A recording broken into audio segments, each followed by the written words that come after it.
എന്നെക്കാളും മുമ്പ് ആൾക്ക് അപ്ഡേറ്റ്സ് കിട്ടും എന്റെ. പിന്നെ അപ്പം ഞാൻ എടുത്തു നോക്കിയപ്പോ എനിക്ക് ഒരുപാട് മെസ്സേജ് അയച്ചിട്ടുണ്ട്. അത് അയച്ചേക്കുന്നത് ഭയങ്കര ചീസി, ഭയങ്കര ക്രിഞ്ചി സാധനങ്ങളാ. പിന്നെ എന്താ I remember about you, I hug the pillow എന്നൊക്കെ പറഞ്ഞിട്ട് എനിക്ക് ഭയങ്കര ക്രിഞ്ചാത്. ഓ സോറി ബേബി, ഭയങ്കര വിയേർഡാണ്. അപ്പൊ ഞാൻ ആലോചിക്കാ, എന്റെ നോർമൽ ലൈഫിലാണ് വെറുതെ എന്റെ പുറകെ നടന്നപ്പോൾ ഇത്രയും ഡയലോഗ് അടിച്ച് ഞാൻ ഓട്ടിക്കും. എനിക്ക് ഇഷ്ടമല്ല ഇങ്ങനത്തെയൊക്കെ പറയുന്നത്. യു ആർ മൈ വൈഫി എന്നൊക്കെ പറഞ്ഞു, പ്ലീസ്. ഇങ്ങനെ യു ആർ മൈ വൈഫി, പിന്നെ I am a failure, together we can make this world beautiful എന്നൊക്കെ പറഞ്ഞിട്ടുള്ള മൂടാ. I am a failure, together I am sure എനിക്ക് ജീവിതത്തിൽ സക്സസ് ഉണ്ടാവും. പിന്നെ നമുക്ക് ഞാൻ എത്ര വർഷം വേണമെങ്കിലും കാത്തിരിക്കും. എന്തൊക്കെയോ കുറച്ച് ഈസി ഡയലോഗ്സ് ആണ്. അപ്പം അത് കഴിഞ്ഞപ്പോഴത്തേക്കും അതെ അവന് കളിക്കാൻ പറ്റില്ല, അവന് കേൾക്കാൻ പറ്റുന്നില്ല. അതെ ഭയങ്കര ക്രിഞ്ചായി പോയിരുന്നു. അപ്പൊ അങ്ങനെയൊക്കെ കഴിഞ്ഞപ്പോ ചേട്ടൻ ഇങ്ങനെ കണ്ടിന്യൂസ് ആയിട്ട് അയക്കുന്നുണ്ട്.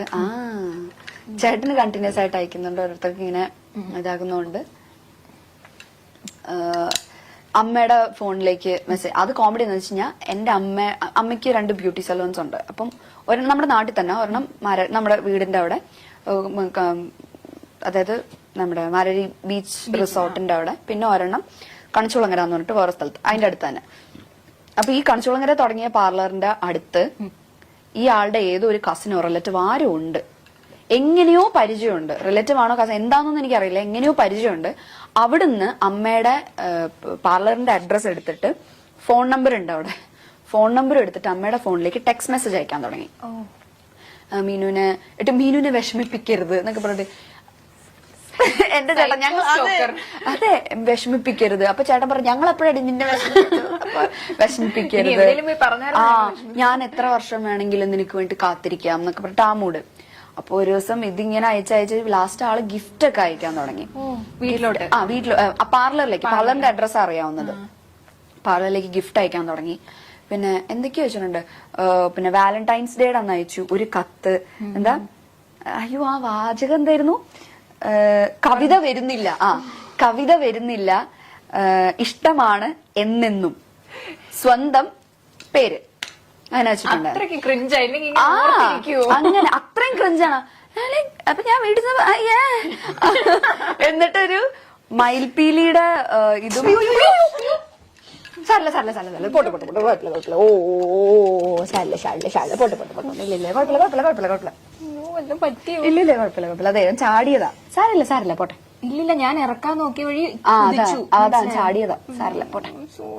ഓ ചാടിയില്ല, ഞങ്ങൾ ചാടിയില്ല, ഞങ്ങള് കുഴപ്പമില്ല കുഴപ്പമില്ല പേടിച്ചു പോയി. പക്ഷെ നല്ല സാരല്ല പേടിച്ചുപോയി. ഇല്ല അതെ അവനെ എത്ര ഉണ്ടെന്ന് കുറച്ച് ചാടിയതാ. ഇല്ല കുഴപ്പമൊന്നും പറ്റില്ല. എന്താ കരഞ്ഞേനെ. ഇതൊന്നും ഞങ്ങക്ക് പുത്തിരിയല്ല. ഇല്ല കുഴപ്പമില്ല സാരല്ല. ഇവനായോണ്ട് ഇറക്കി വല്ലവരെന്നെ ഇപ്പൊ കടിച്ചു കയറി കൊന്നേനെ. എന്നിട്ട് ഇങ്ങനെ കൊറേ ഇങ്ങനെ ലെറ്റർ ഒക്കെ തന്നു. പിന്നെ മയിൽപീടിയുടെ ഒരു കീ ചെയിൻ, പിന്നെ ഒരു കമ്മല്, ഇതൊക്കെ തന്നു. ഞാനതൊക്കെ അവിടെ അടുത്ത് വെച്ചിട്ടുണ്ട്. പിന്നെ അത് കഴിഞ്ഞപ്പോഴത്തേക്കും തിരിച്ചയച്ചു കൊടുക്കാൻ ഈ മൂപ്പറുടെ അഡ്രസ് എനിക്ക് അറിയത്തില്ല.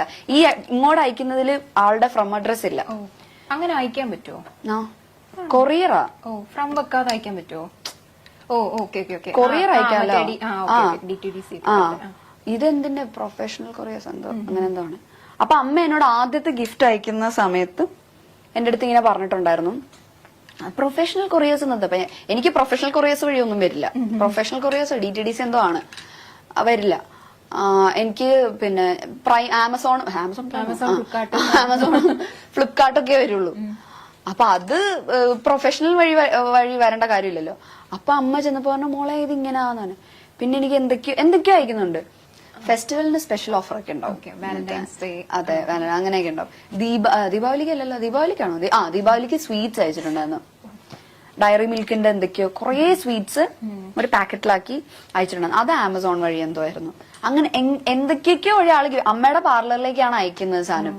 അയച്ച് ലാസ്റ്റ് ലെറ്റർ വരുന്നു. ഇങ്ങനെ എന്നെ അറിയാവുന്നവർക്കൊക്കെ മെസ്സേജ് അയക്കാൻ തുടങ്ങി. അപ്പൊ സംഭവം കുറച്ച് എക്സ്ട്രീം ആയി ലാസ്റ്റ് ഈ കുട്ടിയുടെ അമ്മ എന്റെ അമ്മേനെ വിളിച്ചു. ഓ എവിടെ ഇങ്ങനെ വീട് എവിടെയാ, അടുത്ത സൺഡേ ഞങ്ങൾ അങ്ങോട്ട് വന്നോട്ടെ എന്നൊക്കെ ചോദിച്ചിട്ട്. അപ്പൊ അമ്മ പറഞ്ഞു വേണ്ട, മോക്ക് ഇപ്പൊ കല്യാണം നോക്കുന്നുണ്ട്. അപ്പൊ പറഞ്ഞു ഇല്ല, അവക്ക് ഇപ്പൊ താല്പര്യം, ഞങ്ങൾ നോക്കുന്നുമില്ല എന്ന് പറഞ്ഞു. അപ്പൊ അവന് പറഞ്ഞ അതെന്താ, മോക്ക് വേറെ ആരെങ്കിലും ഇഷ്ടമാണോ? അപ്പൊ അമ്മ പറഞ്ഞു അല്ല, അതുകൊണ്ടല്ല, ഞങ്ങൾക്ക് ഇപ്പൊ താല്പര്യം ഇല്ല. അപ്പം അവര് പറഞ്ഞു അല്ല, മോൻ ഇങ്ങനെ പുറത്ത് പോവാൻ വേണ്ടിയിട്ട് നിൽക്കുകയാണ്. അപ്പം ഇത് പുറകെ നടന്നിട്ട് അവൻ ആ കാര്യങ്ങളൊന്നും കോൺസെൻട്രേറ്റ് ചെയ്യുന്നില്ല. അപ്പൊ അതുകൊണ്ട് ഇനി ഇത് കയ്യിൽ നിന്ന് പോകുന്നു ഞങ്ങൾക്ക് പേടി. കാരണം എനിക്കൊന്ന് കുറെ നാൾ നോക്കിയിട്ടാണെന്ന്. അപ്പം അതുകൊണ്ട് ഇതിലൊരു ശ്രദ്ധ കൊടുക്കത്തില്ലെന്ന് വെച്ചാൽ ഞങ്ങൾ വിചാരിച്ചു പോകുന്നതിന് മുമ്പ് എൻഗേജ്മെന്റ് നടത്തി വെക്കാന്ന് വിചാരിച്ചു. അത് അവരെങ്ങ് തീരുമാനിച്ചത്. ഞാൻ ചോദിച്ചു, ഞാൻ അമ്മയൊന്നും പറഞ്ഞില്ല. അമ്മ പറയാം എന്ത് പറയാനാ ഇവരോടൊക്കെ? അമ്മ പറഞ്ഞു ഇല്ല, താല്പര്യം ഇല്ല എന്ന് പറഞ്ഞിട്ട് കട്ട് ചെയ്തു. ഇല്ലെങ്കിൽ അടുത്ത സൺഡേ വരാന്ന് വിചാരിച്ചിട്ടാണ്. അപ്പൊ അമ്മ പറഞ്ഞു ഇല്ല, താല്പര്യം ഇല്ല എന്നിട്ട് കട്ട് ചെയ്തു. അത് കഴിഞ്ഞ് പിന്നെ ഇങ്ങനെ ഒരുപാട് ഗിഫ്റ്റ്, ഞാൻ കാത്തിരിക്കും, ഭയങ്കര സ്റ്റോക്കിങ്, ഞാൻ കാത്തിരിക്കും, അങ്ങനെ ഇങ്ങനെ എന്നൊക്കെ പറഞ്ഞപ്പോ ഞാൻ പറഞ്ഞ അമ്മ ഞാൻ വിളിക്കാം. ഞാൻ വിളിച്ചിട്ട് ഡയറക്റ്റ് പറയാം എനിക്ക് ലാസ്റ്റ് അമ്മയുടെ ഫോണിൽ ടെക്സ്റ്റ് മെസ്സേജ് ആലോ അയക്കുന്നത്. ആ നമ്പറിലേക്ക് ഞാൻ വിളിച്ചിട്ട് ഞാൻ പറഞ്ഞു ഇന്ന ആളല്ലേ. അപ്പം സംസാരം എക്സ്ട്രാ ഡീസൽ, സംസാരിക്കുന്നേ ഇല്ല ആള്. ആ ഓക്കെ ഇങ്ങനെ മാത്രമേ പറയുന്നുള്ളൂ. അപ്പം പിന്നെ ഞാൻ വിളിച്ചപ്പോ ഞാൻ പറഞ്ഞു ഞാൻ മീനാക്ഷിയാണ്. ഇന്ന ആളല്ലേ ചോദിച്ചു. അതെ. ഞാൻ പറഞ്ഞു ഞാൻ മീനാക്ഷിയാണ്, നിങ്ങളുടെ അമ്മ ഇങ്ങനെ വിളിച്ചിട്ടുണ്ടായിരുന്നു, സംസാരിച്ചിട്ടുണ്ട്, നിങ്ങൾ അയക്കുന്ന ഗിഫ്റ്റ് കിട്ടുന്നുണ്ട്, നിങ്ങൾ ഇപ്പം ആ ആരാധന എന്ന് പറയുന്ന അവിടെ വരെ ഇറ്റ്സ് ഓക്കെ, എനിക്ക് ഹാപ്പിയാണ്, ഞാൻ അതിനെ റെസ്പെക്ട് ചെയ്യുന്നു. പക്ഷെ അതിന്റെ അപ്പുറത്തേക്ക് പോവരുത്. എനിക്കും പേഴ്സണലി നിങ്ങൾ ഗിഫ്റ്റ് ഒക്കെ അയക്കുന്നത് എനിക്കും പേഴ്സണലി ഭയങ്കര ബുദ്ധിമുട്ടുണ്ടാക്കുന്നു. ഞാൻ അതൊന്നും ഉപയോഗിക്കുന്ന പോലും ഇല്ല, അതൊക്കെ ഇവിടെ വെറുതെ ഇരിക്കുക. വള എന്തൊക്കെയോ അയച്ചു തന്നിട്ടുണ്ട്. അപ്പൊ ഞാൻ പറഞ്ഞു അതൊക്കെ എനിക്ക് ഭയങ്കര ബുദ്ധിമുട്ടുണ്ടാക്കുന്നുണ്ട്. സോ അത് ചെയ്യരുത്. ആരാധന, ഇഷ്ടം അതൊക്കെ സമ്മതിച്ചു. പക്ഷെ ഇതിന് പ്രേമം, കല്യാണം അങ്ങനെയൊന്നും കൊണ്ടുപോകരുത്, ഭയങ്കര മോശമാണ്. പിന്നെ ഇനി ഇതുണ്ടാവരുതൊന്നും. ഇയാളൊന്നും പറയുന്നില്ല, നമുക്ക് തിരിച്ചു പറയാനുണ്ടെന്നാ. ഓക്കെ ഇട്ട് കോള് കട്ടി. അത് കഴിഞ്ഞിട്ട് പിന്നെ അയച്ചു ദീപാവലിക്ക്. അത് ഇതിന് മുമ്പ് അയച്ചു, ദീപാവലിക്ക് സ്വീറ്റ്സ് ദീപാവലി എന്തൊക്കെയോ ഇങ്ങനെ അയച്ചു. അപ്പൊ അച്ഛൻ എന്നിട്ട് ഒരു ദിവസം ഞങ്ങളുടെ അമ്പലത്തിൽ ഉത്സവം നടന്ന സമയത്ത് ആള് അമ്പലം വരെ എത്തി. കാരണം ഞാൻ എപ്പോഴും ചാനലിൽ കൂടെ പറയല്ലോ മാരേക്കുളത്താണ് വീട്. അപ്പൊ മാരേക്കുളത്ത് അമ്പലത്തിന്റെ അവിടെ നിന്നിട്ട് അമ്മേനെ വിളിച്ചു. അമ്മ വിളിച്ചിട്ട് ചോദിച്ചു ആന്റി എവിടെയാ, എനിക്കൊന്ന് കാണാൻ പറ്റുമോ എന്ന് ചോദിച്ചിട്ട്. അമ്മ പറഞ്ഞു എനിക്കൊന്ന് എന്താ പ്രശ്നം, എനിക്കൊരു കാര്യം പറയാം. അപ്പൊ അമ്മ ഫോണിൽ കൂടെ പറയാനുള്ളത് പറഞ്ഞാൽ മതി, നേരിട്ട് കണ്ട.